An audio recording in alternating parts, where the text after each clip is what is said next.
Hello friends, we are Wanderers in Black. We like to travel and discover unique and unusual places and have fun along the way. Life is short, so let's seize the moment. Join us for a wander at our next destination. So friends, our first day in Rome. We are up nice and early and are off for a stroll through a temporary new neighborhood. It's sunny and getting warmer, so we stick to the shade, pretty much like we do everywhere.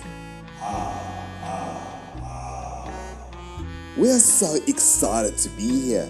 After all, this is Rome, the Eternal City, a UNESCO World Heritage Site. Anyhow, my Wanderers in Black teammate loves perfumes, so our first destination is the PRO-FUMUM Roma. Now, if you know your perfumes, this is a well-known niche perfumery, and the fragrances we tried here were divine.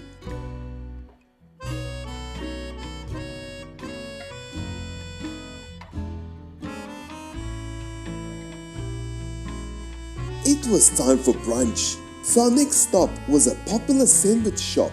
The shop is known for using high-quality local ingredients, offering classic Roman flavors like porchetta, cured meats, cheeses, and fresh vegetables.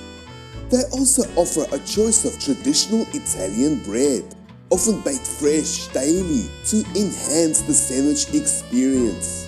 If you're in Rome and like sandwiches, do check this place out.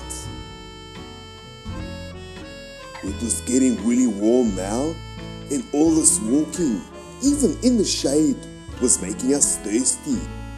So it was time for some cold drinks, and there were so many friendly looking places to choose from.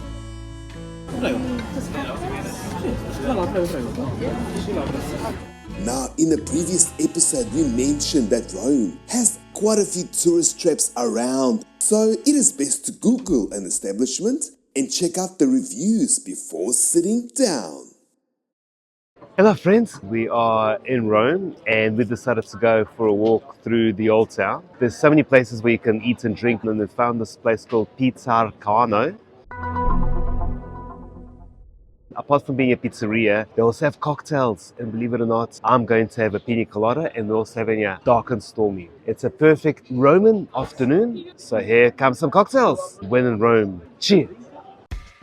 Yes, the cocktails were cold and tasty and refreshing. And the staff were punctual and friendly. Inside the restaurant, it was clean and tidy, so it was a nice place to stop by. By the way, we're sitting at a very interesting and historical street. It is the Via dei Pastini, and the Via dei Pastini was built purposely with narrow passages to recreate the contrast of the passage's shadows while walking towards the lights. And at the end, you see the Pantheon.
Hello friends, so we're sitting down waiting for some Prosecco, and in half an hour by that statue we are going to meet someone that's going to take us on a tour of Rome's dark side. We're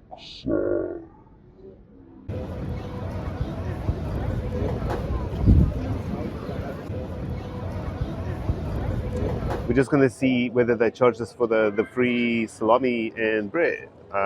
This dish was truly complimentary.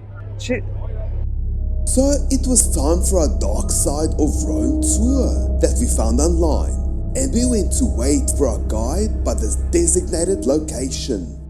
First of all, hello, lovely to meet you. I'm Ariel. Since we're a little itty bitty group, I think it would be nice if we get to know each other. Right here in Rome, right in the center of what was at the time the Papal States. Back in the day, this would have been flat, empty plains filled with flowers, as you can imagine.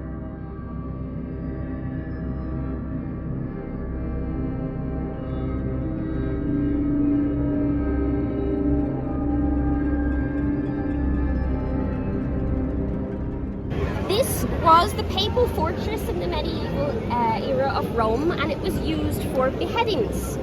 Now, Campo de Fiori was the third location of executions in the city. Campo was reserved for burnings of heretics and witches. Now, this man was called Giordano Bruno, or as he was born in 1548, Filippo Bruno. Giordano had three main points of contention that he came to that did not gel very well with the teachings of the church that he was now a part of. Because he said, well, what if it's not just that the earth goes around the sun, but what are all of these other pricks of light, these celestial bodies in the sky? What if those too could be suns themselves? He was an astronomer, he was a mathematician, and above all, he was a philosopher. But can anyone take a guess what you might have used this for?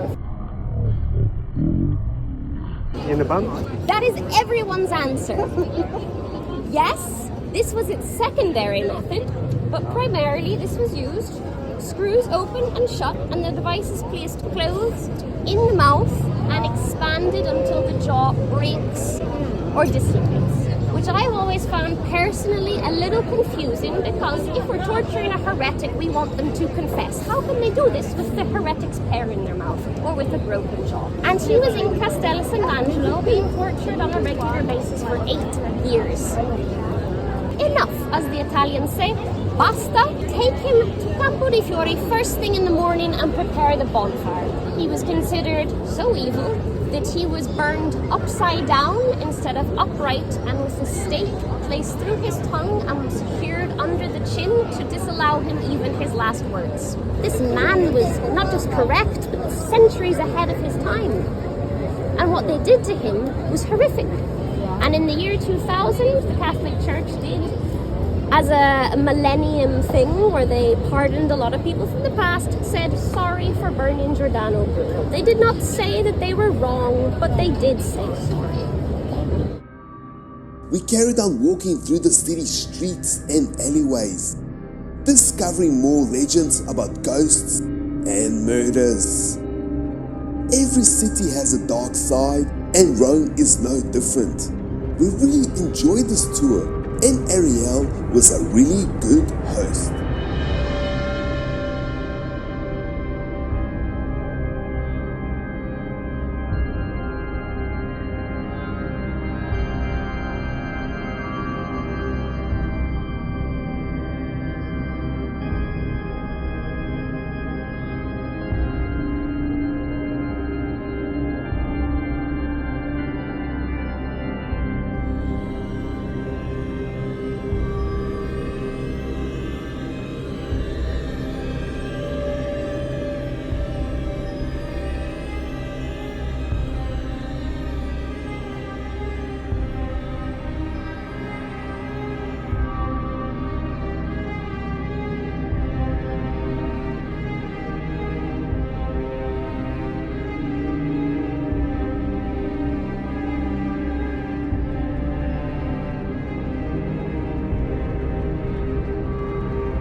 symbolic act of being able to give her revenge.